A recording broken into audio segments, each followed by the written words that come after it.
People think these blockchains or cryptocurrencies compete on tech properties. They don't. They compete on, I think, will be multi-$100 trillion market cap, and there's no bad time to adopt better money. Bitcoin could still be a $300 trillion market cap, and it'll still be a good time to adopt Bitcoin. I found Bitcoin and started studying it. Any estimate on the number of hours? Tens of thousands of hours at this point. Over the course of 12 years. There's a window of opportunity that Saylor has executed on. I do worry in the long run how sustainable it is. It could go anywhere as low as like 150, which would not be bad, but would not be shocked if it hit this cycle. What could lead to a super cycle? Do the math, like Bitcoin could reach. Mr. Marty Bent, thank you for being a playable character in a sea of non-playable characters and joining us here today. Thank you, sir. Thank you for having me. Playbook character. I've never been described as that. I like that. You are a playable character, and that's why you're here.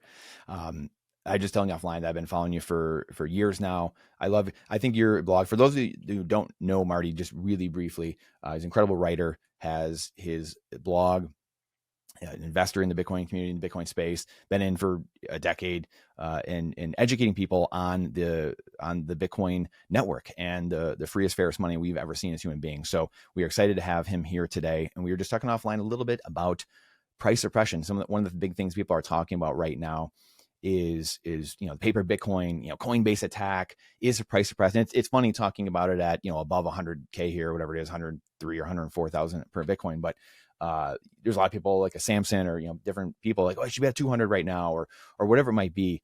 Do you think there are some funny games going on in the background that we might not be privy to, or what are your thoughts just on the speculation of why we aren't higher right now? There could be. I mean, we've seen it throughout history. I mean, FTX, BlockFi, others, Celsius, basically taking people's Bitcoin and giving it to others, and so essentially creating paper Bitcoin. To the scale of which it's happening today, I couldn't really tell you if it is or isn't happening, and if it is, what the scale is.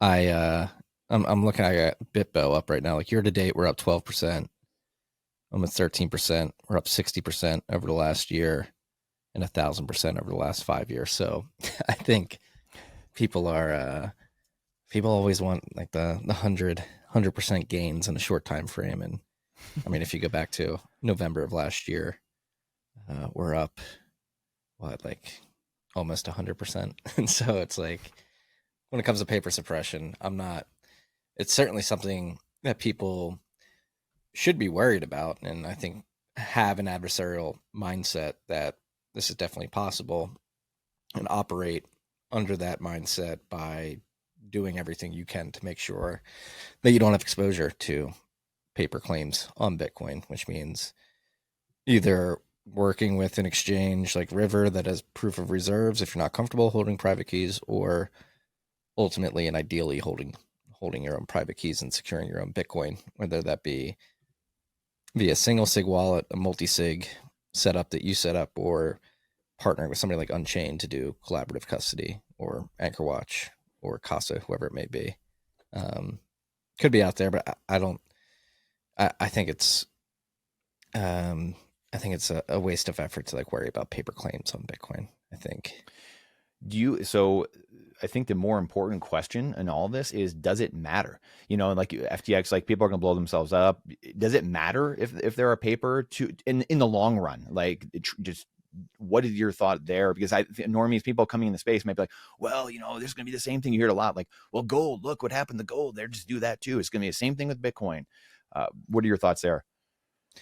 I think it certainly matters to a degree, but again, going back to, I think what matters more importantly is your degree of exposure to those paper claims. And I think over time, as it becomes clear that Bitcoin isn't as hard to secure as many people think, and as the UX and UI around securing Bitcoin and the different sort of private key setups that emerge get easier, more intuitive, and more sort of idiot proof, for lack of a better term, we'll find that people prefer to take possession of their Bitcoin, which sort of de-risks that paper price suppression that could exist. I mean, that's why for the longest time, I mean, Trace Mayer, before he sort of took a step back from publicly facing, being a public facing entity or individual,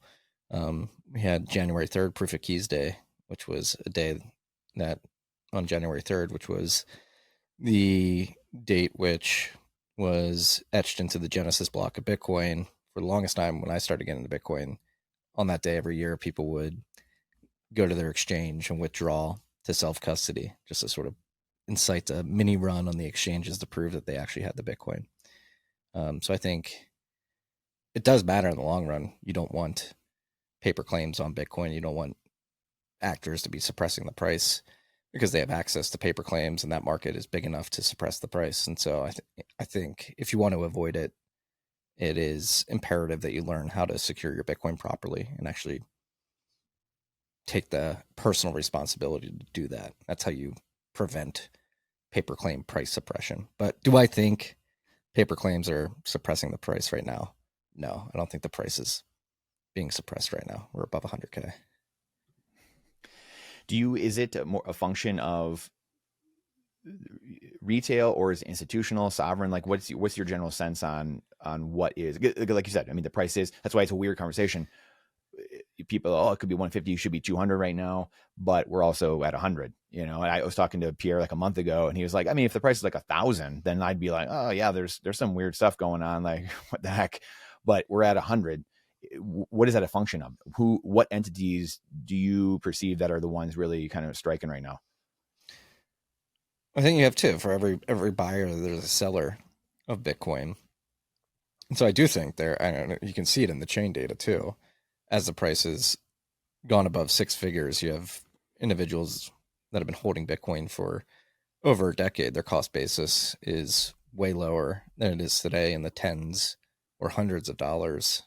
And they're deciding, hey, I've held on to this for long enough. I've got the ability to convert this into dollars that can buy me things in the real economy that I want for myself and my family. So I'm gonna do that. I doubt all of them are selling all of their Bitcoin. So on the sell side, which could be preventing the price from running up to 200K, I think you have a lot of really early adopters basically locking in life-changing wealth that they want to use to acquire things in the real world. Then on the other side, yeah, I think it's institutional adoption, nation state adoption, individuals, businesses really getting into the mindset of, I need to begin to store my life's work and my value in a better money, and that is Bitcoin. So I think it's happening from every angle right now. Do you think that everyone, Bitcoiners, we always go back to the Google searches, and they're way down compared to 2017, and I mean, they're way down, like 90% down from 2017. And then the 2021 bull run is still like less than 50% of what it was. Do you think we see a big retail spike at some point again? Or is that kind of like, that 2017 was kind of the high water mark? Like, there's a lot of people just being introduced for the first time ever in the world. Like, what the heck is Bitcoin? Do you think there is this retail FOMO spike where all of a sudden people are like, oh, I got to get in, like, here it is at some point? Or is it just a slow trickle over time? I think we'll definitely see FOMO at some point. I think once you get into mid six figures, if we get to like 150, 200, I think that's when you'll begin to see FOMO from retail.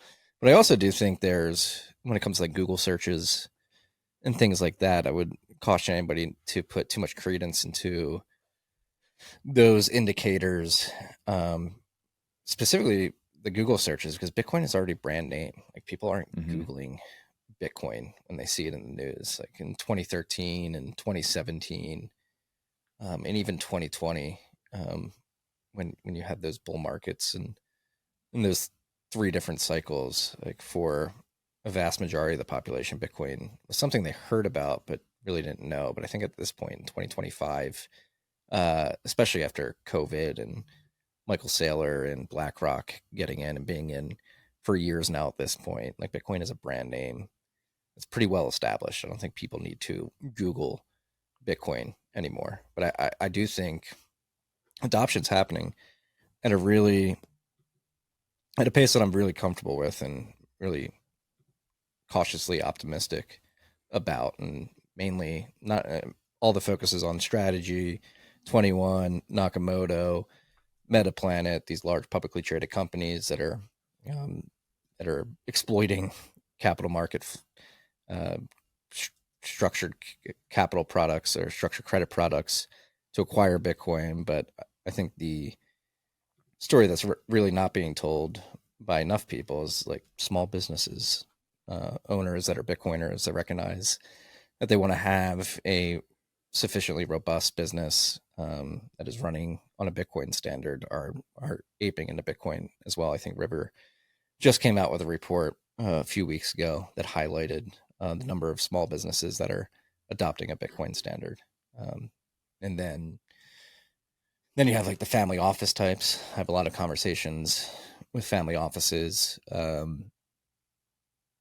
through my work at 1031. And I think not all, I wouldn't say that family offices, there's sort of this contagion effect of, oh, we got to get Bitcoin. But there are a number of large families, wealthy families that do realize they need to secure the wealth that they've accrued. They've worked hard to accrue in an asset like Bitcoin. And then you see things like last night with the Stake and Shake POS systems enabling lightning payments and people going. And I think for the first time for Bitcoin in the mainstream as a medium of exchange, like the demos or the demonstrations and people taking videos of themselves paying for Stake and Shake with Bitcoin over the Lightning Network. Like I think that is incredibly mimetic because it's Bitcoin as a payment system working very well at a pretty well established brand, which is funny because Stake and Shake has a special place in my heart. I played lacrosse in college and went to college in Chicago, and so we would travel all throughout the Midwest to Iowa, Missouri, Indiana, Michigan, and Stake and Shake was a staple in my life for those 4 years on the road. Good old college athletics bus trips. Gotta love them. Oh, we were club lacrosse. We were caravanning. Oh, that's amazing. Sprinter vans. Oh, that's amazing. I love it. I empathize with that. What do you think is keeping people back? So that's, I was going to touch on this a little bit later, but this might be a good time to kind of talk about it a little bit. Is what do you people talking about the Bitcoin bill and what should be in it? Is it, capital gains exemptions? Is it a de minimis? Is it, legal tender status? Like what, are we buying Bitcoin? Like what do you think? I mean, what is it to Marty? Like, what is it? What would be a great bill in your eyes? But also the Stake and Shake thing, a lot of people, I would assume, aren't spending, they're not using the Bitcoin as much as they would if there wasn't capital gains attached to it. So all that being said is that, like you said, it's very mimetic, but what are you looking for maybe in a bill or that could speed this up? Because to me, it feels like that a lot where people are just held back because I was just trying to pay something the other day or have someone pay me in Bitcoin. They're like, well, I don't really want to track, whatever the capital gains. So, in your eyes, what's the right moves here going forward? I mean, I would love for the government to get rid of capital gains tax on Bitcoin. I think it makes sense. I think it would certainly entice more people to spend Bitcoin and make more individuals more comfortable moving fully on a Bitcoin standard. Because that's how I live my life these days. I've been in Bitcoin for 12 years and built up a business, running a fund, and I've gotten to the point where I'm completely comfortable living like 98% on a Bitcoin standard. And that's one thing I would push back on the capital gains.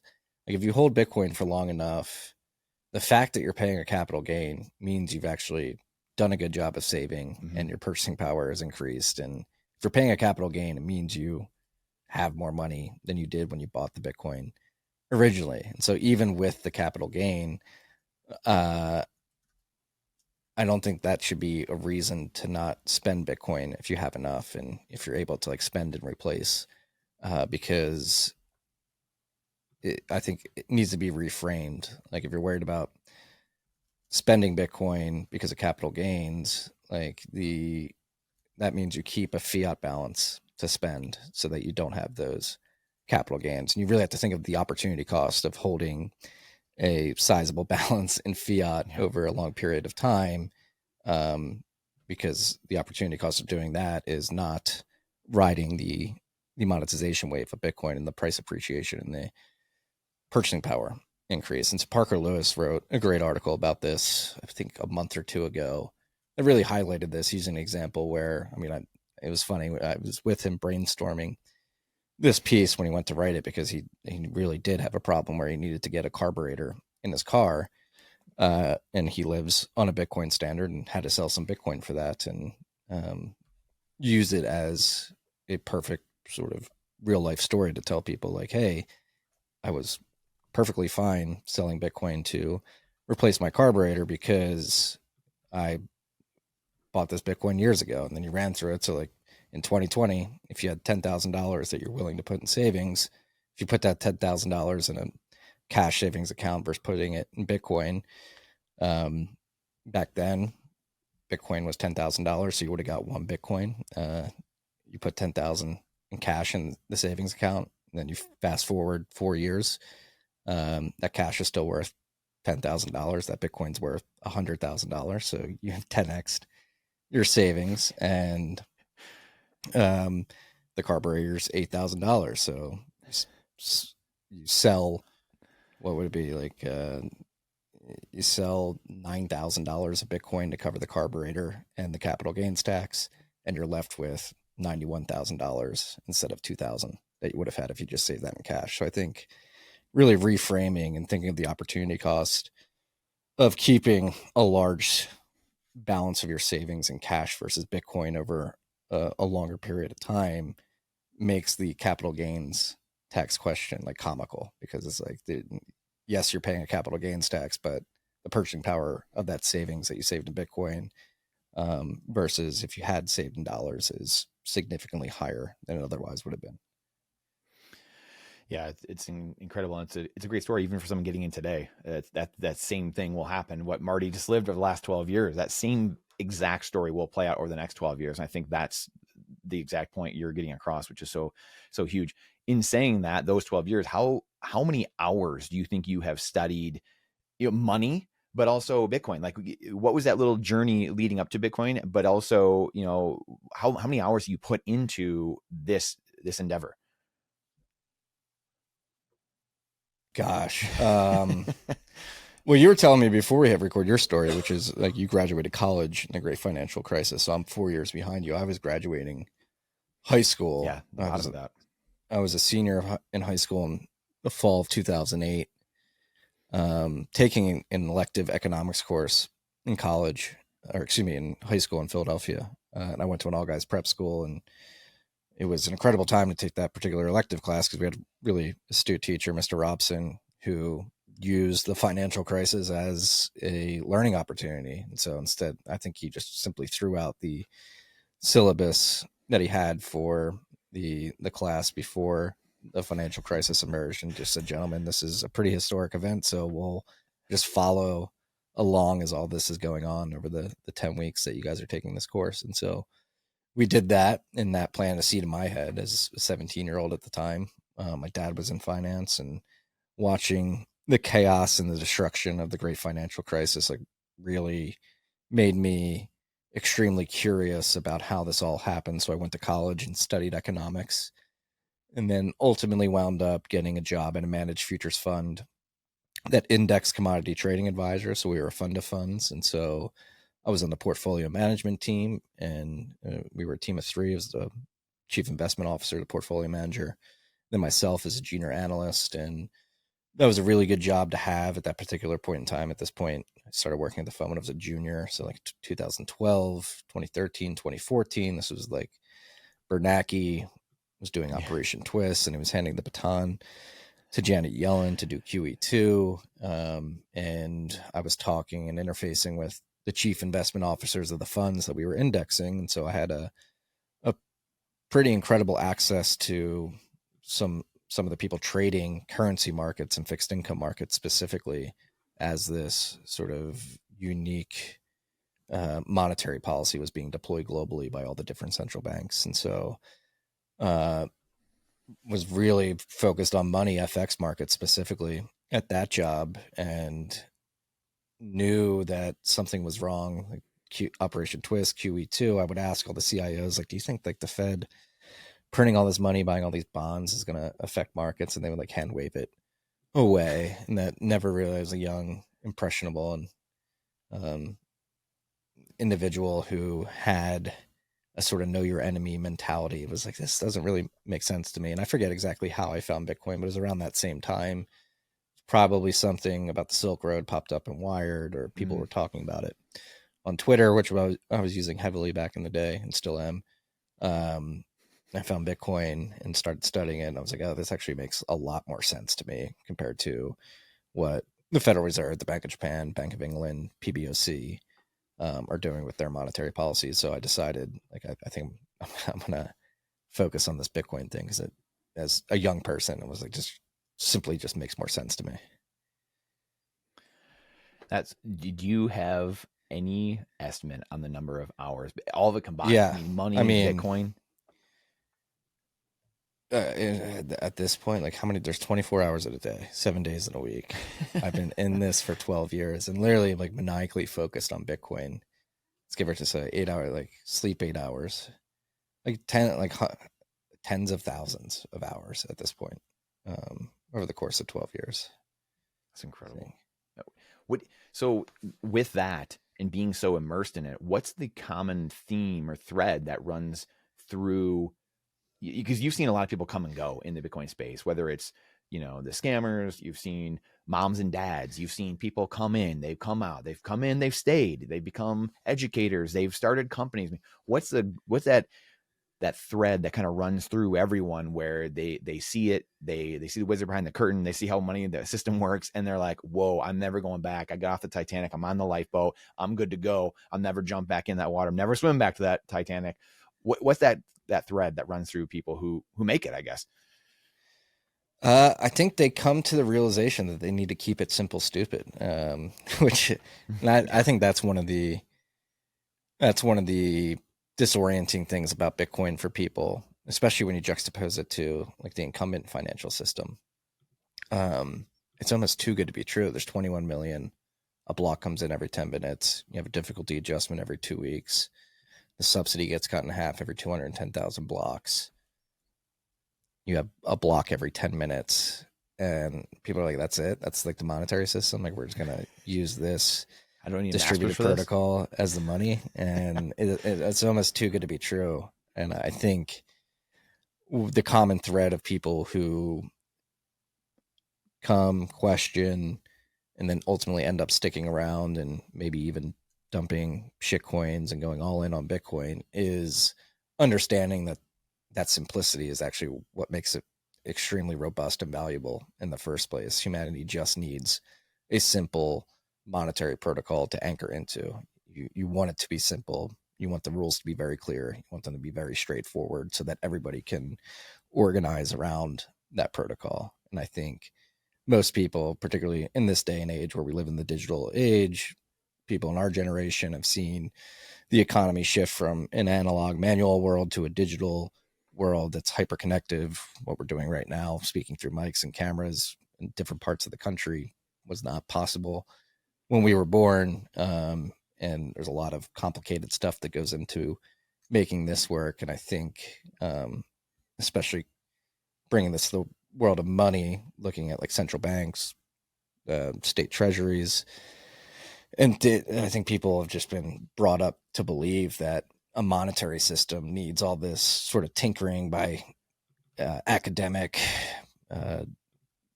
PhDs that know how to make sure that the economy is being managed well. And so they need to be able to manipulate the money to make sure the economy is running optimally. And that's what people have been led to believe, but nothing can be further from the truth. What we need is just a simple, stupid, very straightforward protocol through which we can all organize and depend on. We know what it's going to do. And once you have certainty about what something's going to do, particularly what your money's going to do, it's much easier to organize and coordinate economic activity off that primitive. What is something that Bitcoiners are missing, or maybe they are, or maybe it's a controversial thing? Like, what is something that you believe that maybe most Bitcoiners don't? Maybe it's not the most Bitcoiners don't believe this, but I strongly believe there's an order of operations to Bitcoin's success. Like having been around, like we were just talking about Yes. Steak and Shake. When I first got in, like merchant adoption was the big meme. That's why I was around when Roger Ver was still Bitcoin Jesus and was trying to convince every 7-Eleven and corner store to adopt a Bitcoin point of sale and telling people to go out and spend Bitcoin. Hold on 1 second. If you are holding your Bitcoin on an exchange still or sharing your keys and your KYC information with a third party, everything you're learning about right now is completely moot. This is your wake-up call. You are only self-sovereign if you alone hold the keys to your wealth. Bitcoin is the first and only asset in human history where humans can actually custody entirely their asset. Custody sounds daunting at first, and believe me, it was for me 10 years ago, and I missed a year or two of massive gains, and I don't want that to be you. It's exactly why you need to talk to my friends, Tony Asbach and the Bitcoin Way. His team will train you to do it right the first time. We just interviewed Tony the other day, has 50,000 views, an unbelievable response. People love him and his story and what he has to share in his mission. Head on over to thebitcoinway.com/Brandon to schedule a free 30-minute consultation today. Their 5-star rated service is exactly what you need. So quit sitting on your hands like I did a decade ago and get started today. Again, that's thebitcoinway.com/Brandon. Now back to the show. And it was exciting. And I was like, yeah, this makes sense. This makes sense. And ultimately that failed. Most people who downloaded it would run into just user experience pain points, like having to deal with 10-minute block times, working through the problem of double spends, not enough customers having Bitcoin to actually spend. So why am I putting an effort into this point of sale customer? We have Larry who comes in once a month and spends his Bitcoin here. It's cool, but it's not really worth it for the amount of money I'm making as a business. But fast forward to today, you have Bitcoin adoptions increase significantly.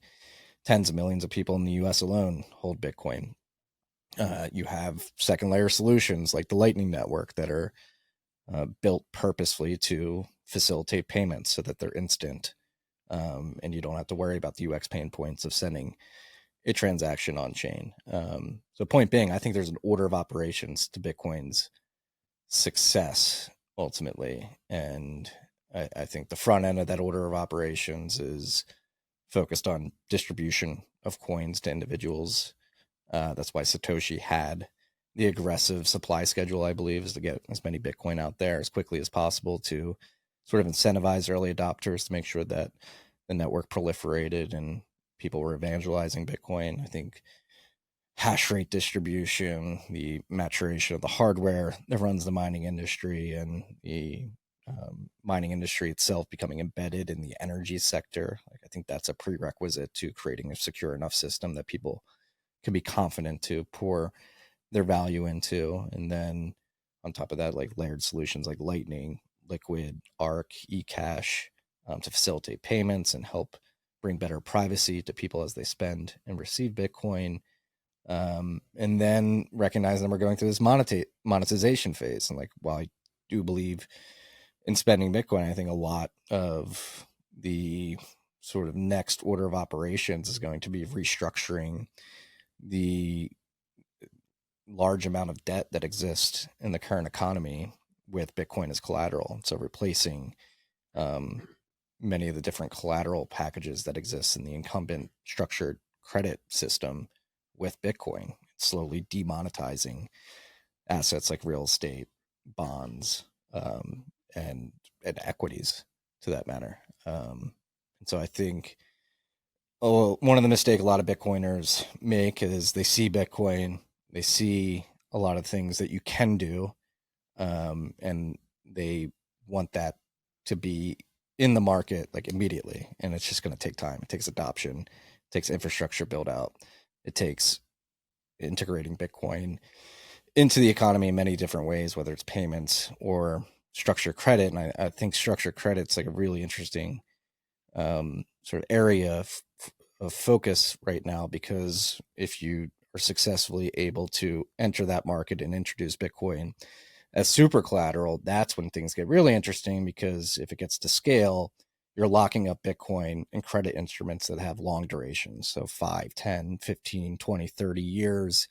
And that will help suppress volatility over the long run if enough Bitcoin is held in longer duration products. And that makes things way more interesting for medium of exchange because people feel more comfortable spending Bitcoin because they know the downside volatility is somewhat curbed because a ton of Bitcoin supply is not locked up in the margin accounts of degenerate traders. That's locked up in a structured credit product that a commercial real estate developer engaged in to build a real estate property in the real world that has cash flows and is adding value to the local economy. I'm sure there's a lot of people that are kind of like, what is super collateral? Could you explain that really quick? I'm sure people get collateral, but could you touch on that really quick? So Bitcoin so let's go back to the commercial real estate deal. Commercial real estate, a lot of the collateral in the commercial real estate is the property itself. And let's look at the properties of that collateral, which is a property. At the end of the day, you can't move it. It is beholden to the whims of entropy. So it's constantly getting wear and tear. You have to reinvest in it. It needs tenants. So you need to find individuals in the economy that are being productive and making revenue and able to pay you to provide you revenue. And it's beholden to its local geography. It's in a certain neighborhood with certain demographics when you originally buy it, but that could change. Something could happen. The neighborhood could change and the value of your property could get sold. So if you're a credit fund underwriting that, like you have to underwrite that and factor in all the risk and factor that into your models and your cost of capital and what your projected return is. So it's illiquid, beholden to wear and tear. The sort of revenue is somewhat revenue that property will make is sort of beholden to the local economy and the people that work within that building. Bitcoin, and God forbid, most important point, God forbid the borrower gets underwater and then you need to reclaim your principal. How do you do that with the collateral? You need to go out and sell the collateral, which is the building. And so you have to find a buyer. Has the market changed? Are you in a down real estate market? It takes time. There's a lot of costs associated with it, fees that you have to pay. And so like actually realizing or liquidating that collateral into cash to recover your principal takes a lot of work and cost itself. Whereas Bitcoin is completely different. It's digital. It operates 24/7, extremely liquid market. There's many different buyers of Bitcoin. It's not just people looking for real estate. It's people looking to store, like anybody that wants to store value can buy Bitcoin. Not anybody that wants to store value in real estate will buy real estate in the area where you own it, or where you've lent money to somebody who quote unquote owns it. And so Bitcoin, if you're in a situation where the borrower gets underwater and you need to reclaim your principal, instead of having to find a buyer to underwrite the deal, put a cost of capital on it, and sort of move it over the course of weeks, it's like, oh, everybody's looking to buy Bitcoin. It's a $2 trillion market. You can sell it at any point in the day. It's extremely divisible. If you only want to sell a chunk of it, you can sell a chunk of it.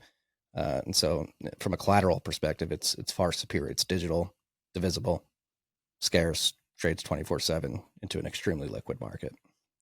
So I think recapitalizing the credit system with better collateral in the form of Bitcoin is a massive opportunity. That segues perfectly into, I want to transition a little bit to some macro stuff. What, and you kind of touched on this earlier and then just now in some different ways. The Trump administration, Bessent, Lutnick, these guys, do you think they are doing that exact thing? Like, do you think they know it to that level of like, hey, the dollar's dying clearly? I mean, I was looking at like, it was like 5 or 6 years ago, the debt was like $20 trillion. And I was like, it was an old video. I told you offline, I was doing like old videos from like my real estate firm. This must have been like 6-7 years ago. And I was talking about the debt and it was 20 trillion, or it was almost 20 trillion. And now we're getting close to 40 trillion. I was like, geez. And so like, are they playing 4D chess? Like, do they know like, hey, we got to revalue the dollar and hook our wagon back to gold, hard assets, to Bitcoin at some point? Because it seems a little bit like they're doing that. So I would love for you to unpack what your thought is on this, really stark change, government change we have here in America, seemingly.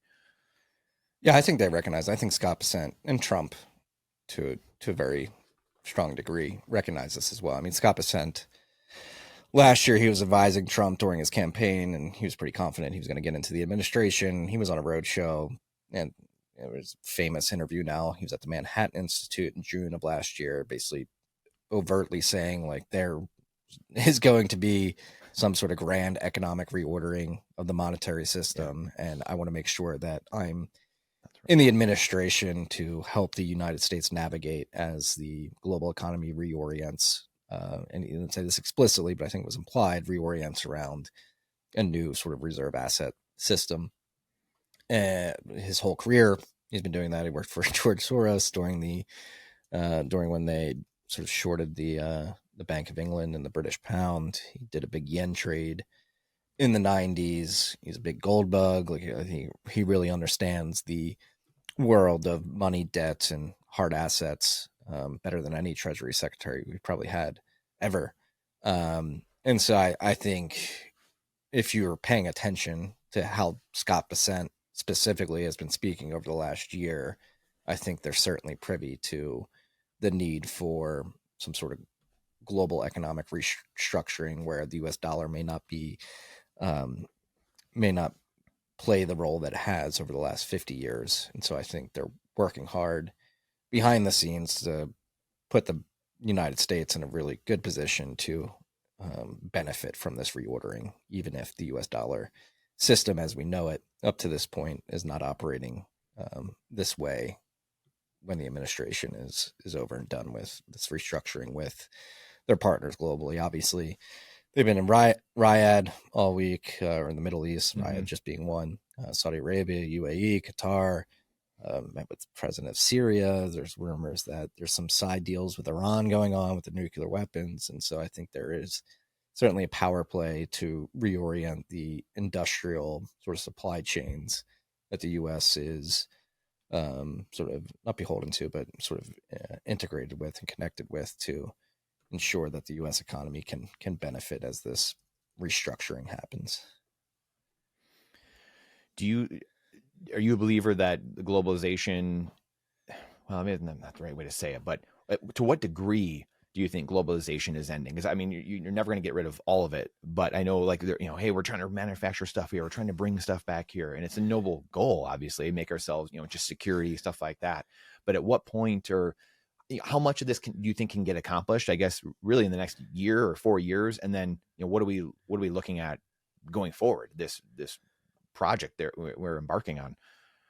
Yeah, I think it's important not to confuse globalization with free, fair trade. And so that's what I think Scott Bessent, Yeah. that was another, he gave like a sort of, not a State of the Union, but he gave a pretty long speech at some breakfast about a month ago now at this point. And he highlighted something that is very important, which is obviously the big meme in the world of macroeconomics and geopolitics is Triffin's dilemma, sort of force the U.S. to hollow out its industrial base to make and flood international markets with dollars to make sure that the dollar has reserve status, and that has led to China becoming the manufacturing hub of the world, which isn't a problem. I think we should have free trade with other countries, China included. I think that's part of Trump's sort of deal making prowess. And really, if you look at what he's doing, I think that's really his economic and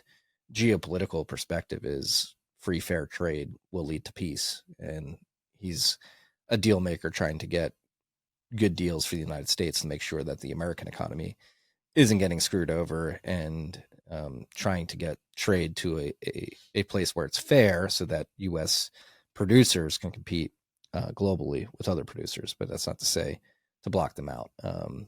And Scott Bessent during that breakfast, he just highlighted like China is the manufacturing hub of the world. I think it's safe to say that they're not an emerging economy. They're the second largest economy in the world, and yet they get favorable sort of cost of capital and financing deals from the IMF and the World Bank, which sort of puts the U.S. at a disadvantage. So he sort of called that out and said, hey, let's recognize that China's an established sort of economic superpower, and they should not be getting sort of discounts on capital because you're still labeling labeling and viewing them as an emerging economy. It's not the 90s anymore. It's 2025. Like they're pretty well established.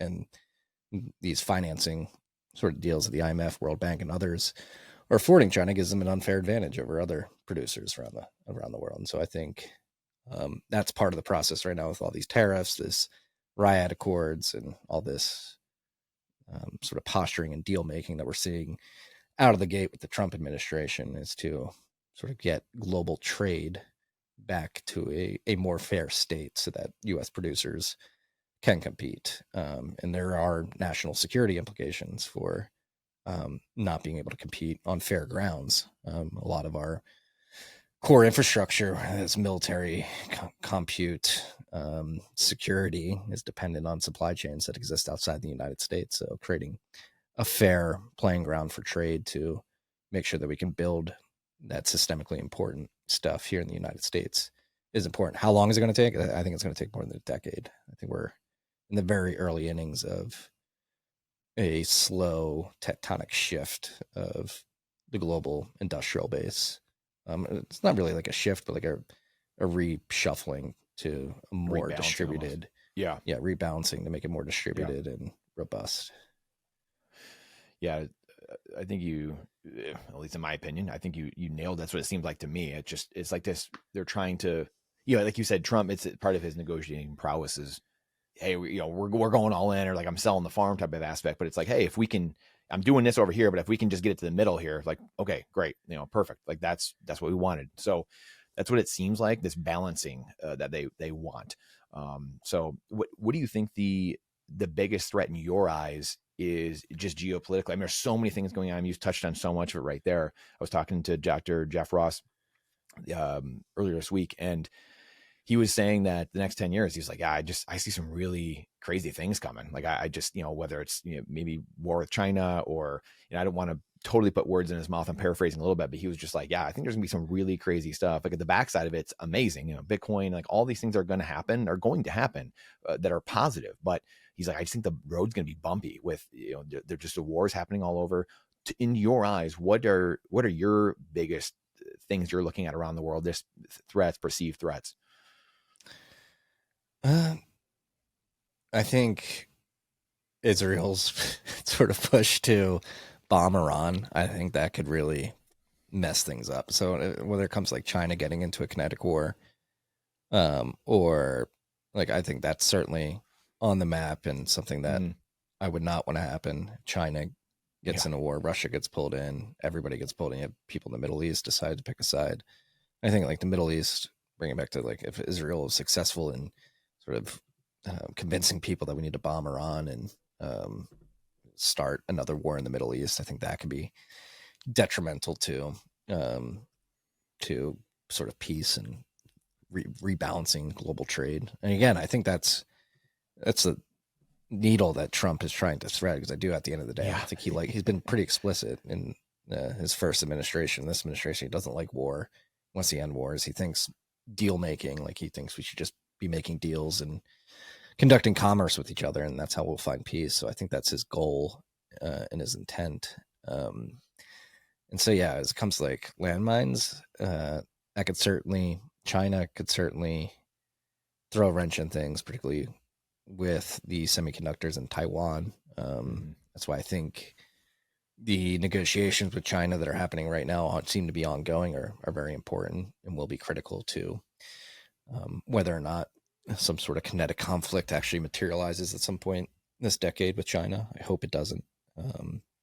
I tend to be optimistic too. I don't think it will. I think peace and commerce will prevail, because the opportunities, if you just step back and look at where we are, particularly with the emergence of AI, so the climate hysterics being pushed in the corner, and everybody globally sort of embracing like, hey, energy is pretty good. We should build out energy infrastructure globally. Obviously, Bitcoin, you have this monetization of Bitcoin happening. So there's incredible opportunity to become incredibly productive as a global economy if we can take advantage of embracing energy, embracing artificial intelligence, and embracing sound money in the digital age in the form of Bitcoin. Like I think everybody can win if they cooperate, and that's what I hope happens. Maybe I'm a bit naive, but I think I'm incredibly optimistic right now. It's never been easier to build productive value add companies or products than it is today. I think that if there is going to be like a big disruption to this restructuring and this transition to a new global economic order, I think AI may be the biggest sort of hiccup hurdle in that, but it's actually like a good hurdle because it's providing tools and abilities for people to be extremely productive and to replace sort of monotonous, boring jobs like call centers and stupid like data mining jobs that humans are doing that nobody likes, but it does provide them a paycheck. And so I think I'd I'm more worried about like AI job replacement and how do we sort of react to that as it's happening and make sure that people are able actually to maintain their lives, their lifestyles, and a quality of life that is filled with dignity, than some sort of kinetic war with China. Interesting. That's a perfect segue. I was going to ask you about deflation. What are your thoughts on, I guess I would love for you to just unpack a little bit why deflation is good. Because I feel like we're in such a society where like I've been having this conversation a lot with people over the last like 6 or 12 months where you get a lot of people that are, it makes sense. I mean, government run compulsory schools teach Keynesian economics. So like, I get it. However, yeah, so many people that think inflation is part of capitalism. And I just like, I've been trying to, whoever I talk to, it's like, no, the money layer is the bedrock you build your economic system on top of. It's not part of that system. It's not like inflation is not part of capitalism. Those are inherently opposite. They're opposite of each other.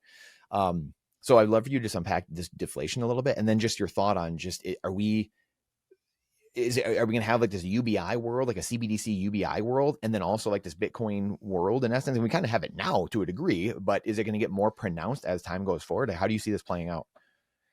Yeah, I think we're going to have both. I think because not because I want it, but it seems very clear that the technocrats in Silicon Valley are at the forefront of AI. They're building it out, and they're seeing the destruction it's going to do to the job market as it exists today. And they're saying it's going to be a problem, and they're all pushing for UBI. So I would not be surprised if we get COVID era money printer straight to your bank account. Like, and it doesn't even have to be that. Like, if you just look at the debt, like you mentioned, we're approaching 40 trillion rather quickly. The interest expense on that debt is now safely above the defense budget annually. Like it was up and down like over the last 6 months, but it has surpassed the defense budget with authority and is over there, over that threshold, and will probably stay above that threshold for the foreseeable future. You have the 10-year and the 30-year at around 4.5% and then 5% respectively, and we've got to roll over $9 trillion of debt, so that interest expense is only going to go up insanely as we do that, unless we do something creative like bit bonds. And so, yeah, they're going to have to print a lot of money to solve that debt issue. They're going to have to monetize the debt. The Fed's going to have to print money to buy those bonds. And then, like in the job sector, like if you do have mass unemployment or labor disruption because of AI, you are going to have to figure out how to make sure that people aren't in the streets. And so I wouldn't be surprised if there's money printing, but Bitcoin will be monetizing as well. And I think individually, as people recognize what's happening, we're printing money to save the debt and to pay workers have been displaced by robots. It makes more sense to hold your wealth in Bitcoin. I think we'll play a lot like that, but like on the AI jobs thing too, like we've been playing around. Like I was telling you, like we've built this extension. Maybe we'll demo it now because it really plays into this, like the value of deflation from a productivity perspective. I mean, we've had Jeff Booth wrote about it in The Price of Tomorrow very, very clearly. Like we've had incredible deflation in terms of the cost of compute and the cost of building value add products in the digital age. TV, like the cost of electronics has gone down significantly, but the cost of everything else has gone up because we broke the money. So housing's gone up. University prices have gone up because student loans are going out there and universities are just jacking up prices. Obviously, the stock market's gone up. You print money, people are going to put it in financial assets. So you have this divergence of like good deflation in the tech sector and electronic sector. Like this, that's actually what you want to see in a well-functioning economy is people allocate capital efficiently and wisely, and it leads to higher productivity, which allows you to offer a service cheaper while still making profit, which is happening in the tech sector. But because we're printing money at the same time, a lot of that's flowing into relatively hard assets like real estate and equities, which is creating this wealth divide. So deflation is good. It's just it needs to be paired with a hard money and not a debt-based economy, because deflation is the worst thing. It is the devil to any Keynesian economist out there who thinks we need to fuel everything with debt. And if you have a deflationary economy, it becomes harder to pay back that debt. But that's bad for lenders at the end of the day. So that's the risk lenders take when they underwrite individual deals. And that's why, going back to my point about recollateralizing the debt system with Bitcoin, if you're a lender, like, I think it's just going to be common sense. Like, if I'm going to underwrite a deal with a collateral package, I want Bitcoin in that because I know that Bitcoin's going to appreciate and my principal has a good chance of being made whole if we go into this deflationary economy. Can you unpack that a little bit more, in the sense of, you touched on Jeff Booth, but just for the average person, again, just because it's so counterintuitive until you see it, because like you said, we've only known, like, how's a fish know he's wet if he's been in the water his whole life? Like, if you only know inflation, and then you have everyone telling you, like, you can't have deflation, like, you can't have it here. And it's like, well, theoretically they are right. Like, people that say that, because like you just said, you can't have inflation in a deflationary system, or vice versa. You can't have deflation in an inflationary system, but yet here we are with technology growth and deflation all over the place. And it's just this competing printing of the currency and buying bonds to offset the deflation, the technology growth. So what are the incentives? Like, I would love for you to unpack that. I guess maybe just for the average person, of what is a deflationary system? What is that incentivizing humans to do? And then what are these ill incentives we have with this inflationary system that's seemingly is crumbling society? I mean, put most simply, it's like, as a consumer, do you want prices to go up or go down? Like, do you think prices going up is a good thing, or do you think it's going but down? My wage goes up, Marty. My wages are going up, though. Yeah, like, your wages are going up, but like, are they going up at the same rate of prices? Like, historically, no, they're not. And so your wage is going up, but prices are going up faster, and that's, the economists would lead you to believe that's good, but inarguably it's not. Like, as a consumer, like, I would like the price of the things that I buy every day to go down. And so, like, that, I think deflation is what you want if you have a productive economy. Again, going back to division of labor, allocation of capital, if it's done correctly and efficiently, and human progress continues to march forward, like, the arc of human history is humans getting more productive, more efficient, and those productivity and efficiency gains should manifest in lower pricing, because you're doing it more productively and more efficiently, so you can make more for less at scale, which you should then be able to sell for less to people and still make a profit. And so, like, I would love to live in an economy with falling prices. It would allow me to afford more. But like we said, like, you mess up the money, you issue a bunch of debt, like, it literally makes that impossible outside of a few sectors where the growth and productivity is so massive that it's impossible to avoid the deflation that we've seen in tech. Same cannot be said for real estate, food, healthcare, real equities, whatever it may be. So yeah, I think, put simply, do you want prices to go up or go down?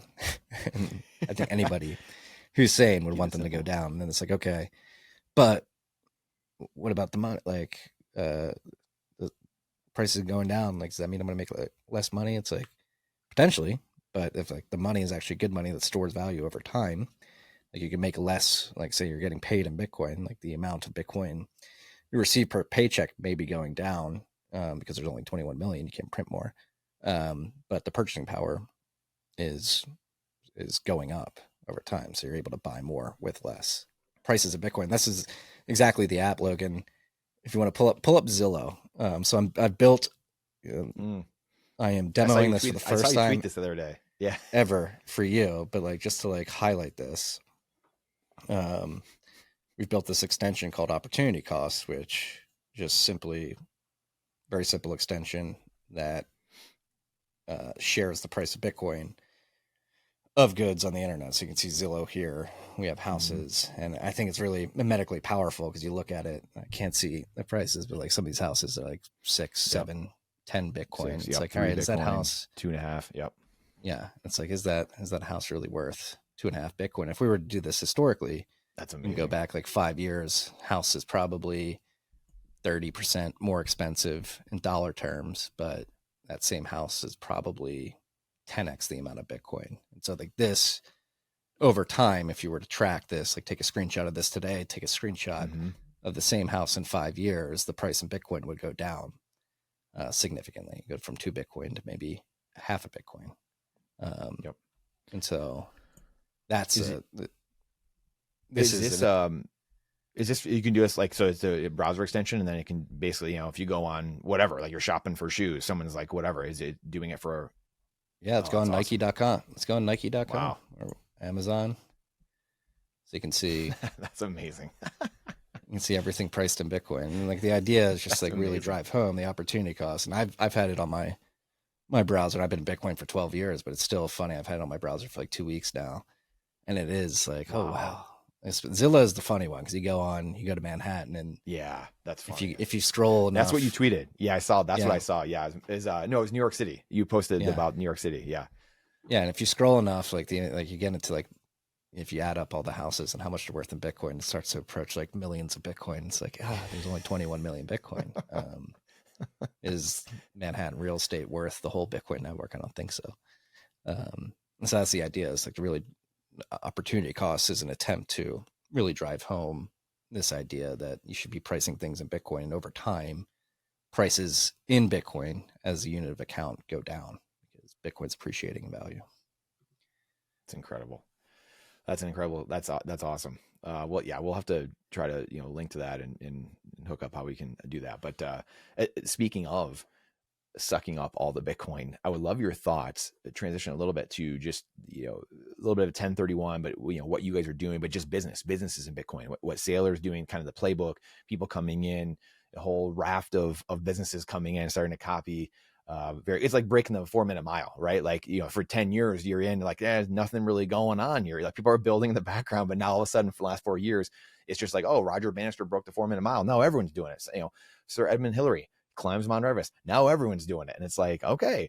So I'd love your thoughts on what Jack is doing, Jack Mahler's, and you know, Nakamoto, you know, 21, just all the people that are kind of coming into this fold, and just get your, you know, download your thoughts on this.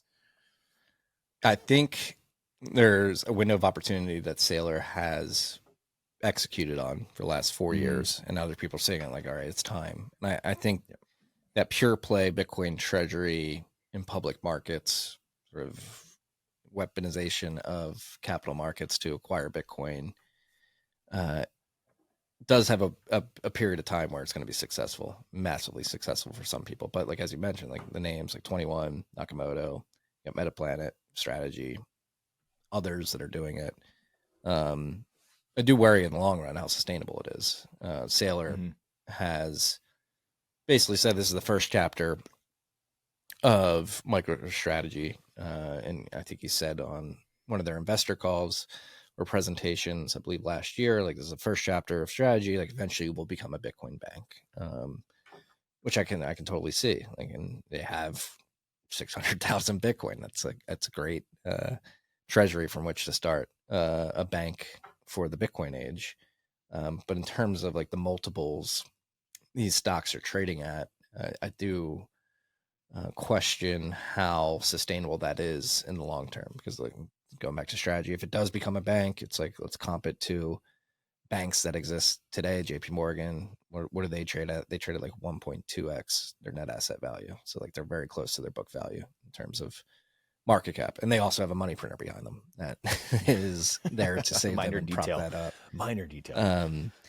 And so I do think there's a window of opportunity to sort of exploit the arbitrage opportunities that exist between pools of capital that need to get a return, can't buy spot Bitcoin, can only buy bonds or preferred equity, whatever it may be. And they're using these vehicles to sort of get a higher rate of return than the benchmark that they're benchmarked to, and using these companies Bitcoin strategies and the underlying volatility of Bitcoin itself to effectuate those return profiles. But at scale and at a certain point in time, like that arbitrage opportunity will be arbed out, and it's not going to be as successful as it has been up to this point. And what I focus on, and really what we focus on at 1031, is operating businesses that are actually building products and services, doing it in a way that generates revenue and profits that are then swept into Bitcoin to build a treasury based off the productivity and the value that your company is creating for the real economy, and not just capital allocators looking to exploit an arbitrage opportunity. So that's core to our focus. I think you mentioned Jack Mallers.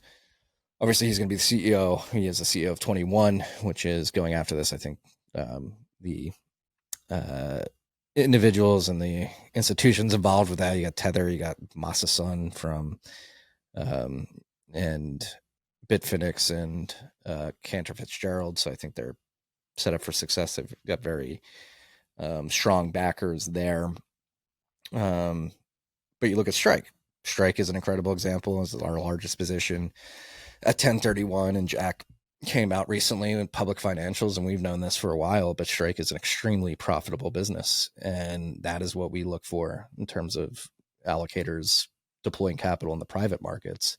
We need to find companies that are providing good service that actually makes money, is profitable, and that founder, that company's sweeping their profits into Bitcoin. Strike has done an incredible job of that. And I think if you think about how to build a company in a Bitcoin age, Jack's talked about this publicly too, like your cost of capital as a founder, your hurdle rate as a founder is Bitcoin's CAGR. Most famous number that's been thrown out over the last year, 65% a year return. And so like Jack as the founder of Strike and the CEO of Strike, making capital allocations for that business, it's like, okay, am I going to hire this new marketing manager? Am I going to spend on an influencer campaign? Am I going to invest in research and development of this particular product? Like every decision that he makes, he basically benchmarks to Bitcoin's 65% CAGR rate. It's like, all right, do I think allocating this capital to any individual project could potentially bring me revenue and profits that would surpass that CAGR rate? Or should I just buy Bitcoin instead? And I think Strike is an incredible example of a founder that has really internalized running a company on a Bitcoin standard. Because if you comp them to companies like Coinbase or Block, which are both publicly traded and in the Bitcoin space, Coinbase, last I checked, has like 6,500 employees, global company.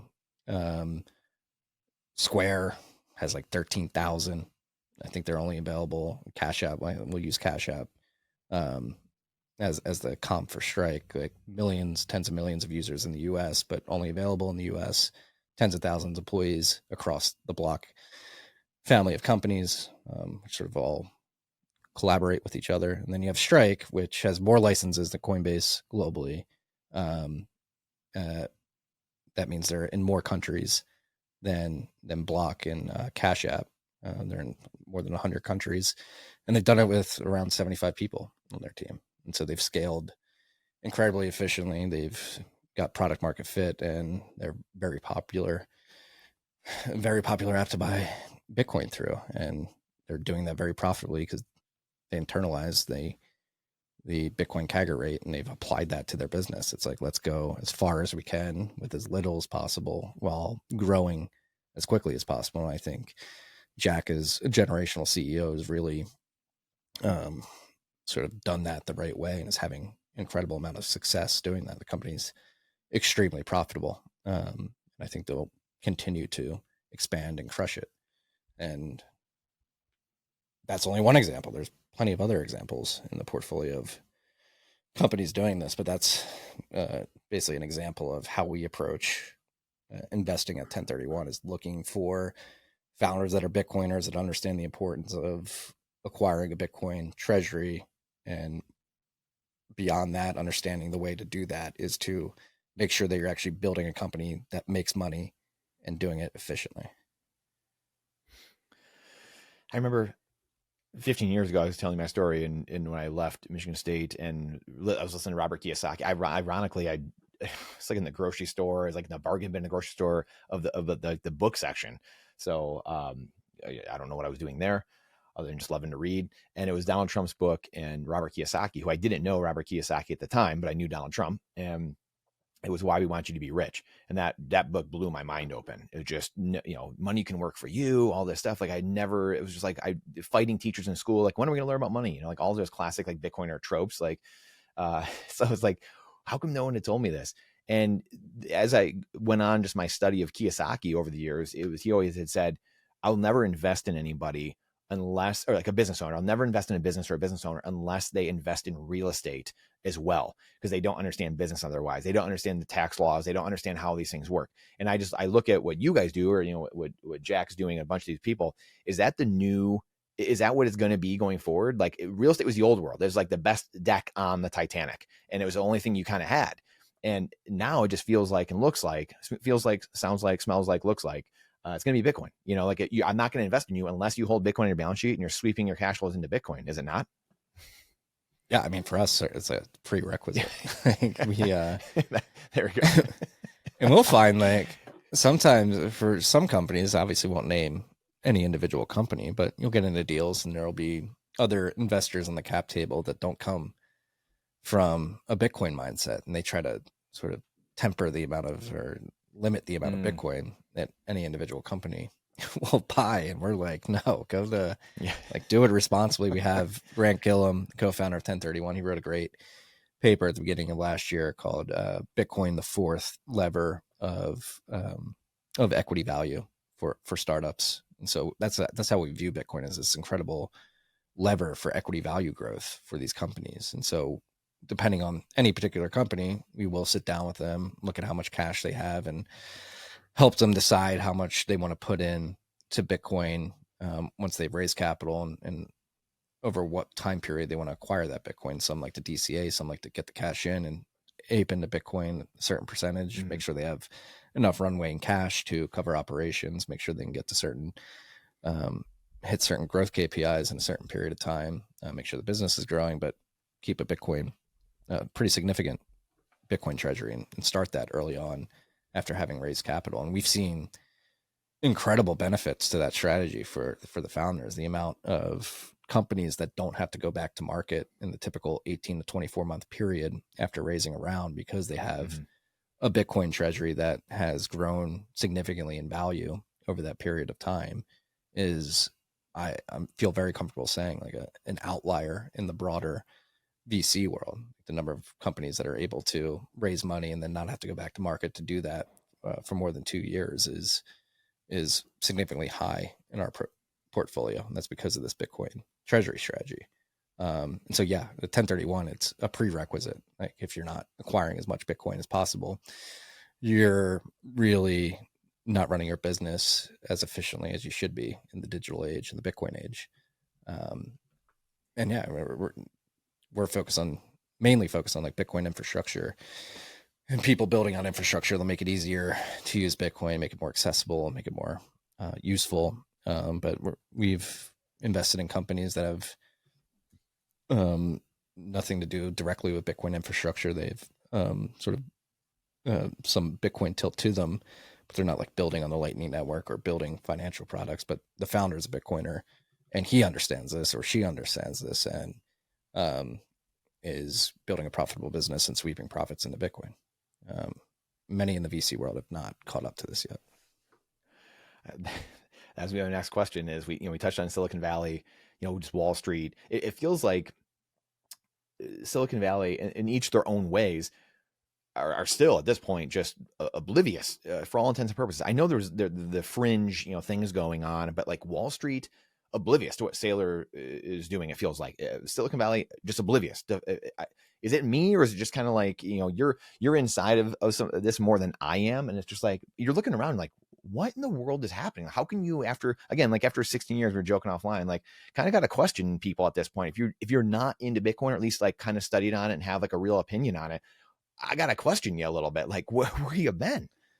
Yeah, I think it's multiple things. One being like a lot of VC, I mean, the big trend in venture capital specifically. And we don't like to consider ourselves venture, like a venture fund at 1031. We like to consider ourselves like an investment platform, because typically what we've done is a venture like investment, like early stage equity investments in companies, but we've done credit deals. We're sort of expanding the aperture of the type of deals that we'll do at 1031. But on the venture side, like one of the big trends in venture is like taking the multi-strat strategy of many of the hedge funds like Citadel, Point72, Millennium, where they have teams that are maniacally focused on one vertical, or even like a vertical within a vertical, and they just like study that, and they're in that lane, and that's what they invest in. That's how they're going to drive outside returns for their investors. That's happening in venture as well, where you have like defense funds, you have AI funds, you have B2B SaaS funds. And I think part of it is that they're just in their lane, maniacally focused on their myopic sort of vertical that they're focused on. Another is, I think they've had a lot of success degenning with broader crypto, able to get into early allocations, dump on retail, get money back to LPs. And I think they want to milk that gravy train as long as possible. And part of that is sort of neglecting the $2 trillion elephant in the room, which is Bitcoin.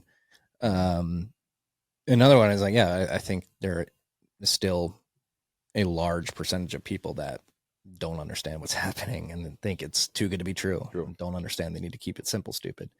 And another part is too, like that model, or that trend that we're seeing within our portfolio of companies being able to extend their runways and not have to go back to market to raise, is actually detrimental to the model of VC as we've known it over the last 30 years. Like the whole goal is to get money in the company, have it find some product market fit, get some user growth, worry about revenue later, but then go back to market raise, get a valuation markup, so that those funds can then go to their LPs and be like, hey, here's the new NAV of our fund. Here's the MOIC as it stands right now at these current valuations.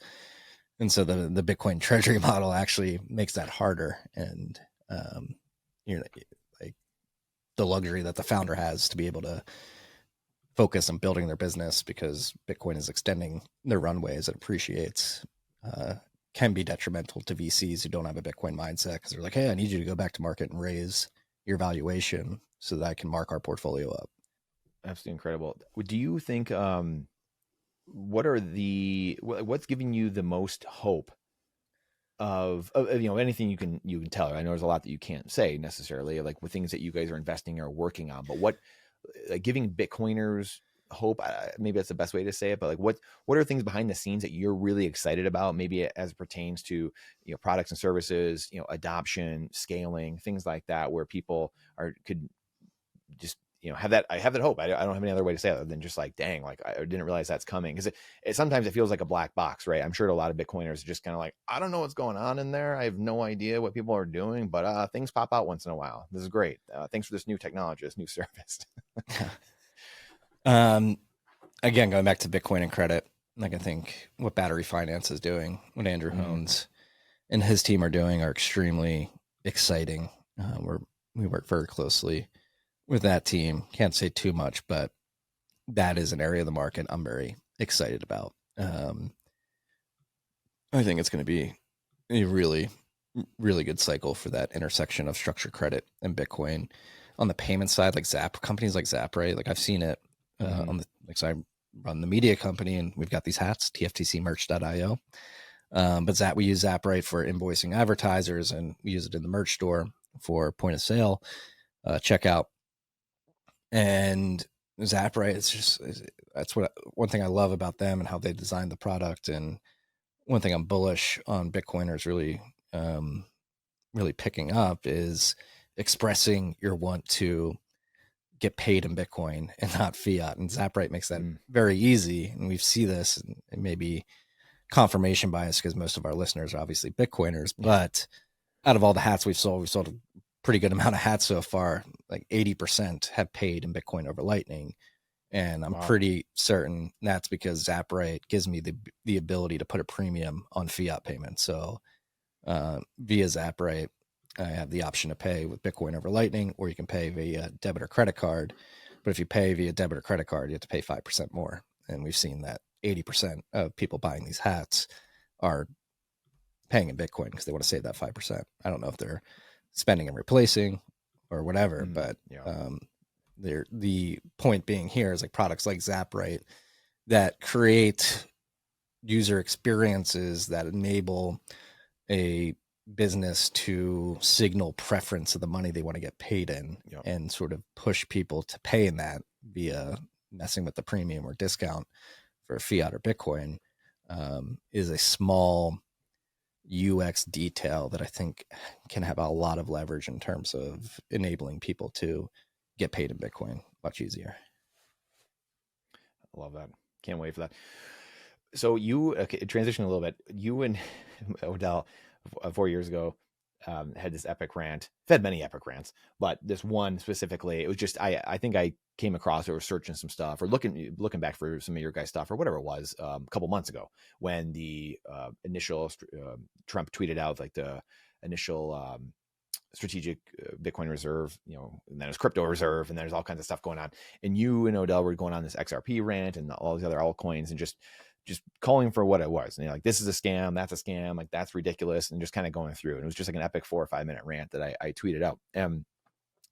My question to you is, again, how 16 years in, how are we still dealing with this stuff? Where is it just like the degen inside the human being? Some people love to go to the casino and they are obsessed with losing. Like, you tell me, Marty, like, why are we still dealing with the altcoin and scams? Because we live in a degenerate high velocity trash economy. My former boss, Dave Portnoy, he was just at Consensus, I think, yesterday, CoinDesk's conference. And he was saying like he's a multi-centimillionaire and he still has unit bias. He's like, I miss Bitcoin. Like, Bitcoin's 100,000. Like, that's why I'm all in on Ripple. What if Ripple becomes Bitcoin? Like a centimillionaire, multi-centimillionaire, media mogul. Still has unit bias. Like, he's, excuse my French, like economically, like he doesn't understand that like there are two different things here.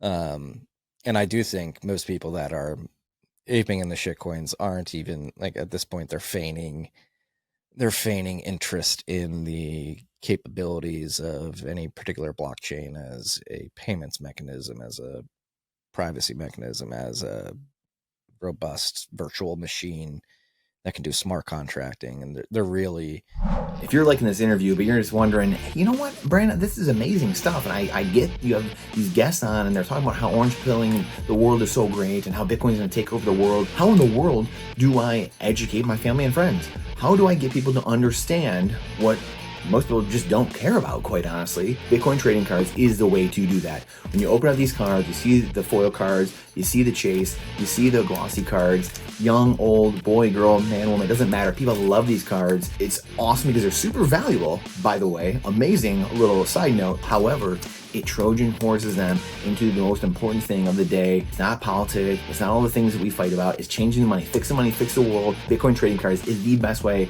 that we have going in order to do that, no matter who you are. You're going to love them. Playable Characters 10 for 10% off at checkout. Playable Characters 10 off at checkout. btc-tc.com. You're going to absolutely love these things. Now back to the show. just trying to replicate the gains that Bitcoin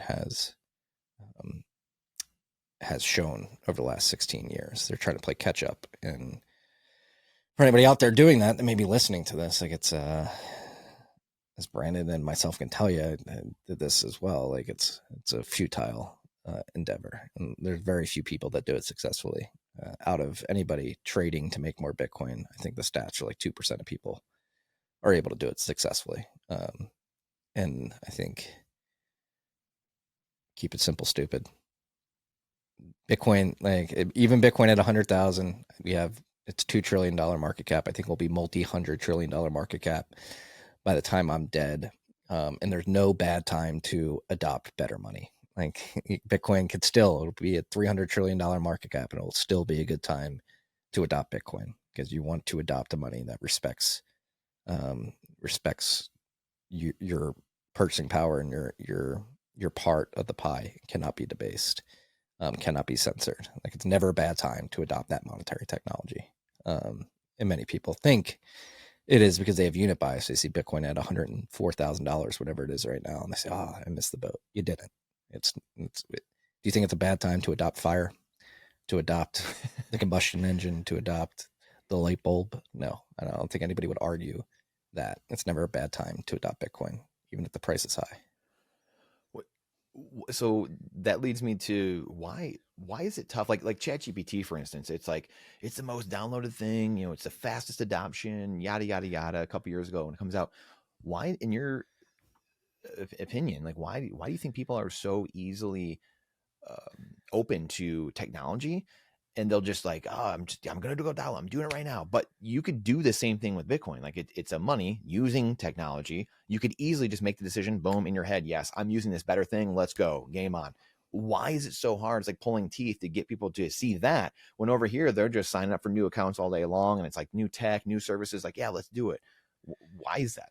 Well, that's another problem. Like people think these blockchains or cryptocurrencies compete on tech properties. They don't. They compete on monetary properties. Bitcoin is a monetary revolution enabled by distributed open source technology. And it's successful because it's kept it simple, stupid. And many people speculating that are feigning sort of interest in the functionality of any different blockchain and its different features are missing the forest for the trees. They think these things are competing on tech features. They're really competing on monetary features. So they'll see the ability to do meme coins on Solana or create DeFi protocols and Uniswap and be like, these is amazing tech that Bitcoin can't do. So obviously there's gonna be a ton of value here. It's like, no, these things compete on monetary properties, and every other altcoin has significantly worse monetary properties compared to Bitcoin. And it's just hard for people to realize that. And I don't fault anybody for doing that. I've had that misconception early on in my Bitcoin journey. I fell for the Bitcoin as MySpace meme. It was like, oh, proof of stake is the way to go. Like, this makes sense. It's like less energy intensive. But ultimately came to realize like, oh, this is a monetary revolution enabled by tech, and Bitcoin has the best monetary properties, and there's no going back. Like, the Bitcoin's at a $2 trillion market cap.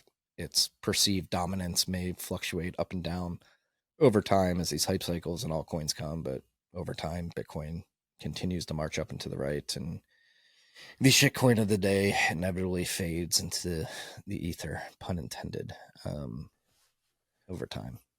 No pun intended, or pun intended. Would you? So we were talking about prices just a second ago. You were talking about that. Do you think? Are you a Samson? Are you a Samsonite? Are you a Samson? It's going to $1 million this cycle. Are you? Where are you? Where are you at when it comes to? Is it a 4-year cycle here? Is it dead? Are we gonna have a super cycle? Like, where do you see things playing out here going forward? Higher. How high? I don't know. I think I have a wide band of a range of where it could go. It could go anywhere as low as like 150, which would not be bad. And then correct a bit, but it could also go. I would not be shocked if it hit $1 million this cycle. I think that's the probability of that's probably low in the single digit percentage, but would not shock me at the very least. So you could, like, FOMO that we've seen historically in these cycles has been retail driven. I think that's a big question in everybody's mind. Is this cycle, is it institutional, nation state, and like big business FOMO? And what does that do to the price? Like, how much capital can those entities push into the market compared to the retail hordes that have come in waves past? I think that's the big question right now. And does that capital have the balls to hold Bitcoin through volatile periods? As you see, we go up to $1 million and fall back to like 150, and that would be very hard for many people to stomach. But yeah, and that's why again, I'm going to beat the dead horse of this structured credit products. I think if we're looking for what could lead to a super cycle, and a super cycle in my mind is just like, we don't have 80% dumps. We just slowly but surely tick up. We're not like running 80% in 2 weeks or anything like that. It's just like a slow march up into the right, into the tens of trillions of dollars market cap. And I think sort of measured adoption like that would be preceded by basically Bitcoin getting stuffed in these longer duration products at scale, where you have certainty that they're not coming off market anytime soon. So yeah, sort of wishy-washy answer to the question, but a wide range of a band of where we could go from here. I've found throughout 13 years trying to predict the price is a fool's errand. So I'm not going to promise an Omega candle. I would not be surprised if we do get one. Samson's a good marketer. Yeah, that's what he is. He's a very good marketer. What do you think? So speaking of wide range, what are your thoughts on kind of a twofold question or multi-part, but Saylor's, wide band of 3 million to 13 million to 45 million in the next 20 years? Where do you fall on that spectrum? And then saying that, maybe more importantly, what's the point of no return? Like, where do people, somewhere around there, I would imagine people are not going to accept dollars, at least for the most part, for Bitcoin anymore, aside from the UBI CBDC thing we were kind of talking about earlier. But what is your take on that range he has? But also, at what point are we kind of no buenos on? There's just not a bid for dollars anymore. I like the range. Would not be shocked. I mean, I've always anchored to Hal Finney. I just like he was incredibly prescient about a number of things pertaining to Bitcoin. But his early, I think it was in 2009 or 2010 maybe. But he was like, yeah, if you do the math, Bitcoin could reach $10 million a coin one day. And that was back in 2009, 2010 dollars. So we probably inflation rates probably double that since then. So if we're pricing in today's dollars, it's probably 20 million, 30 million. Would not shock me at all. Over a 10 to 20 year period, I think that's likely. If I would not be shocked, I think it's actually likely that happens. And in terms of the critical tipping point at which people stop converting Bitcoin for dollars, I wouldn't be shocked if that happens by 2035 either. I mean, Steak and Shake, bringing back the Steak and Shake, mimetically powerful. I think for Bitcoin as payments, not only does the market cap need to be sufficiently liquid and the volatility sufficiently suppressed, so you're not sort of having Laszlo regret for spending too much Bitcoin on everything you do. The UX of payments, it's we're getting to the point where we're seeing it with eCash. That's why their extension is important. That's why your extension is important. That's great. Yeah. But the UX of the payments, actually, it's reaching parity. We're not too far from being able to tap to pay with Bitcoin via the Lightning Network or eCash mints. So I think that from a psychological consumer perspective is very important. You need to make the ability to spend and receive Bitcoin as easy and non-intrusive and intuitive as it is with fiat rails. And we're getting closer to that. And then it's dependent on individuals who run businesses to signal preference to get paid in Bitcoin. And I think if enough business owners are signaling that preference by putting a premium on fiat, you'll begin to see more people. Maybe the first time somebody goes to a bodega where the owner's a Bitcoiner and they have to pay 5% more because they're using a debit or credit card, when they could have saved that money by paying in Bitcoin. The first time, they're like, this is annoying. Second time, we're like, really? Third time, we're like, all right, fuck it. I'll download Cash App, buy some Bitcoin and save the 5%. And that'll sort of start a learning process for that individual, and just one individual at a time. I think that's how it happens. Mm-hmm. All right, I'd be remiss if I didn't get your thoughts on the Core Wars return. What's going on there? I'll preface with, Saylor, to me, some of the things that Saylor said that scare him, a couple years ago, he was saying the thing that scares me the most is that humans won't care about sound money. They won't care about, there's not a technical aspect of I'm worried about in the network. It's, humans care about it 100 years, another fourth turning from now, or 1,000 years from now. So it could run forever, but do humans adopt it? And then the other thing he just said in the last year is people getting too cute, too fancy. And like you said, keep it simple, stupid. It's kind of the theme of the show in a way, but so I would love your, because I kind of align with what Saylor said with those things. So it's, I would love your thoughts to unpack, where you see things. So the op return core wars, as they're being termed, I think it's a lot of people speaking past each other. Yeah, definitely. Maybe controversial to say, but I agree. I agree with the policy change that Core is presenting. I disagree with how they presented it to market. I think it was the process of how the PR was managed and sort of handled from a public relations perspective was poor, piss poor, if we're being honest. But yeah, I mean, Bitcoin is a consensus network with consensus rules. The individual implementations have policies around that consensus. And Bitcoin Core as an implementation realized that there were people working around the policy that they've set forth, and doing things that that could lead to significant mining centralization and inefficient use of the blockchain and make it harder for people to run full nodes, and decided to change their policy to make sure that those risks were limited in scope. I don't like JPEGs. I don't like ordinals.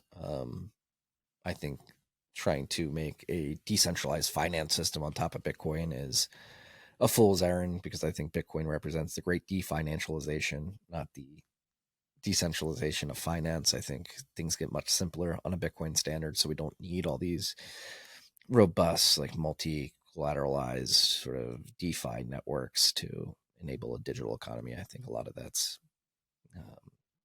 hopium and bullshit, if we're being frank. I think we need to go restructure the existing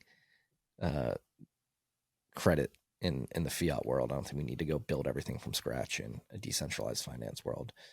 So that, like on the op return thing specifically, like I think just people talking past each other.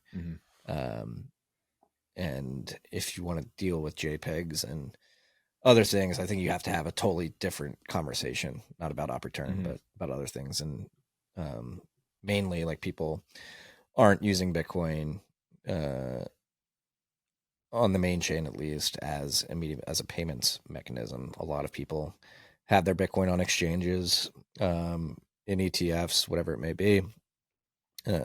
Most Bitcoin is held in self-custody, but a lot of those people holding Bitcoin in self-custody are long-term holders that aren't using Bitcoin transactionally on a day-to-day basis. But to Saylor's argument, like, I would push back. Like, I think we need to make it easier for people to be comfortable using Bitcoin at the protocol level. And I think as it stands today, the notion of like taking control of your wealth, managing your own private public key pairs, and securing all the information related to that is a bit daunting and intimidating to people. And as we've seen throughout Bitcoin's history, people have made mistakes and lost Bitcoin. And so if we could enable things at the protocol level that really diminish the risk of people foot gunning themselves and losing their Bitcoin, I think that is worthwhile to focus on. And so I was initially skeptical about covenants, but I do think something like check template verify, opctv, which would enable individual users to create very robust spending conditions and sort of fail safes with their Bitcoin, would be massively beneficial to people actually holding private public key pairs, because something like covenants would enable their wallets to become much harder to steal from, because you can, if you notice that Bitcoin's moving from your wallet and you didn't initiate the transaction with covenants, you can initiate another transaction that moves the Bitcoin to a safe wallet that is not associated with the one that somebody's trying to steal from. And so you have mechanisms that make it much harder to steal Bitcoin, which gives people more confidence to hold Bitcoin themselves, which would, in my mind, sort of engender an atmosphere where people are more comfortable holding their own Bitcoin and transacting with their Bitcoin instead of holding it on an exchange and just letting them control it for them. Do you think that there is a minor centralization problem in Bitcoin? There's a mining pool centralization problem. The distribution of hash rate ownership is pretty sufficiently distributed, I think. Obviously, we do have big publicly traded miners, but I think the amount of individual owners of hash rate, whether that's companies, mega companies, or individuals, is sufficiently distributed. The centralization issue in the mining sector is at the pool level, right now people aggregate their hash rate at pools to reduce their payout variance, so they can get more consistent payouts and pay their bills and have somewhat predictable financials, particularly if you're in the public markets. And so that's led to the centralization of pools with the full pay per share payout scheme, the FPPS payout scheme, which enables miners to get paid out every day. And so those pools, they construct the block and reward the miners for doing that. And so like block template construction, like what transactions are in each block, is somewhat centralized with the pools. I think that's a problem. Many people are working on fixing it. I think market forces historically have shown that when that becomes a problem, the market routes around it. I mean, the beauty of Bitcoin mining is that the switching cost from one pool to another is essentially costless. You just point your hash at a different IP and you can distribute your hash to another pool. So that's where the most centralization exists in mining. Many people think it's a systemic risk right now. I'm not so worried. We've seen it historically in 2015.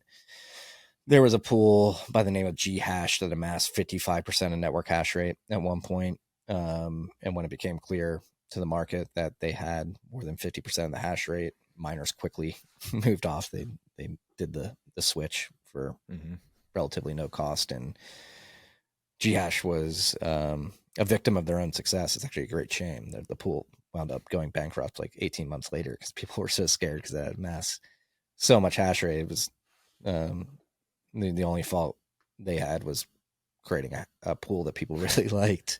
But individual miners notice the risk, and the Bitcoin network is their golden goose that pays them. So if mining centralization ever gets to a point where it gets too scary, like miners are economically incentivized to act by moving their hash rate and distributing hash rate to make sure the golden goose is still producing golden eggs in the form of Coinbase UTXOs. Coinbase being Bitcoin Coinbase transactions, not the exchange. Yes. Speaking of miners and the golden goose, do you think that miners you're going to see this trend play more?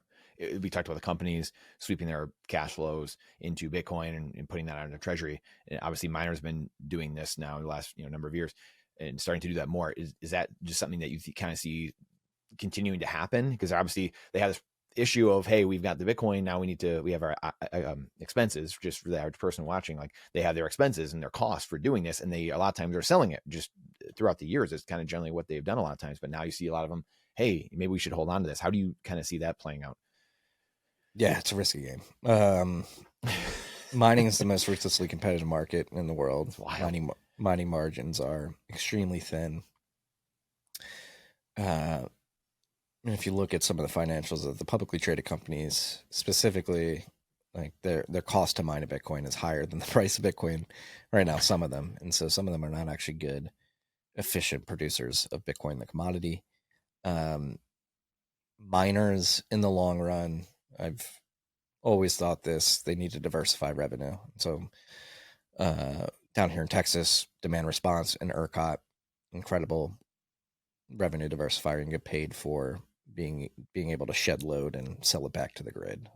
So I think at scale, moving forward, as we reach the Nakamoto point as laid forth by Dhruv Bansal many years ago, where the price to mine a Bitcoin is essentially the price of energy, and profit margins are very thin. If you're running a professional mining operation at scale, you're going to need to diversify into other revenue streams. So whether that's engaging in things like demand response, having a mining setup where you're on a natural gas pipeline and you have the optionality to use the gas to mine Bitcoin or sell it to market, depending on where the price of Bitcoin and natural gas is at any given point in time. Just having that revenue optionality and the additional revenue of selling gas to market. That's one example. Another example, very popular this cycle, is co-locating mining operations with AI compute operations, and sort of diversifying your mining revenue with higher margin AI compute revenue. So I think that's the way miners, and I think it becomes more vertically integrated too. the companies that will have the most success, the most sustainable success will be companies like Upstream Data, Giga, that are building infrastructure for energy companies that want to turn their wasted energy sources into cash flow in the form of Bitcoin.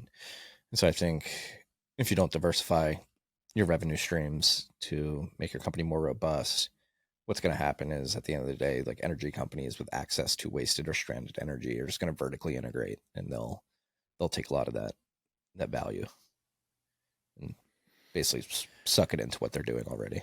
Mm-hmm. Incredible. What's your most hopeful thing in Bitcoin or about Bitcoin, and what's the scariest thing? So double-edged sword here. Most hopeful thing is that the adoption happens at a pace that's fast enough that enough people get exposure to it, whether that's directly buying Bitcoin or their pension fund without them knowing, getting exposure to Bitcoin in some way, and sort of creating a smooth transition. And the actual soft landing, I think, is slowly but surely integrating Bitcoin into everybody's lives, whether they know it or not. That can be via their pension fund, via their company stacking a Bitcoin treasury, making sure that they have long-term employment because their company's financially secure. Cities, states, federal government acquiring Bitcoin on behalf of their citizens to reinvest in public services. So I think optimistically, that's my most optimistic path for Bitcoin in the long term, is that we have this gradual soft landing transition to a Bitcoin standard. Everybody wakes up 10 years from now. It's like, oh yeah, Bitcoin is money. We're using it as money.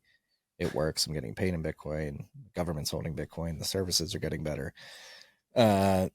The thing that scares me the most is if it's the opposite, where you have this sort of chaotic, cataclysmic sort of dollar endgame scenario where like the debt situation gets out of control too quickly, and you have just a complete collapse of the financial system because the government and the central banks have reached a point where they can't maintain it, and Bitcoin is still there as a safety net, but you're sort of fighting upstream against a horde of zombies who are extremely pissed off that the governments and central banks completely destroyed the global economy. They don't even have time to stop and think that they should just reorient around a better money. And they've reached French Revolution levels of anger, and you have not quite Mad Max, but you have like a Mandibles like situation where things just get so chaotic that it becomes impossible to coordinate anything productive